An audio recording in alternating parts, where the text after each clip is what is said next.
الفيديو ده يا جماعه علشان كان في مذيعه الفتره اللي فاتت بتسال الناس في الشارع عشان تختبر الانجليش بتاعهم وبتتريق عليهم والجو ده، وانا ما بحبش حد يتريق على حد طبعا. الله، عايز اتكلم على الموضوع ده، تعالوا نتفرج. What's your name؟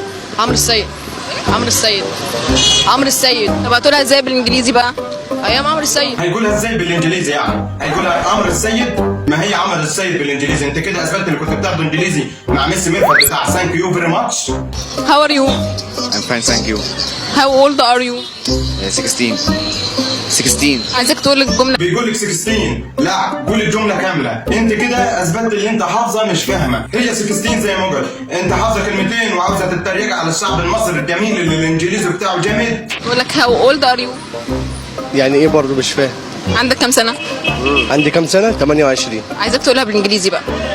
How old are you؟ مش حاجه حلوه خالص اللي انت تتريق على ناس ماشيه في الشارع ملهاش في اي حاجه مثلا وتطلعها على السوشيال ميديا خاصك وتكسفيه قدام الناس. دي مش حاجه حلوه. هتقولوا لي ما انت برضه زيهم بتتريق على الناس. لا، تختلف. انا بتريق على محتويات الناس، بتريق على ناس طلعت تعمل حاجات بنفسها على السوشيال ميديا، فانا مش غلط. بتريق على حاجه اوريدي موجوده بابليك على السوشيال ميديا. لما ديت واحده رايحه تكسف الناس اللي ماشيه يا عيني في امان الله في الشارع ملهاش في الطين ولا العجين، وده صح ماشي، ورايحه تسالهم اسئله كده وتنشر من غير ما تاخد رايهم انزل فيديو ولا ما انزلهوش.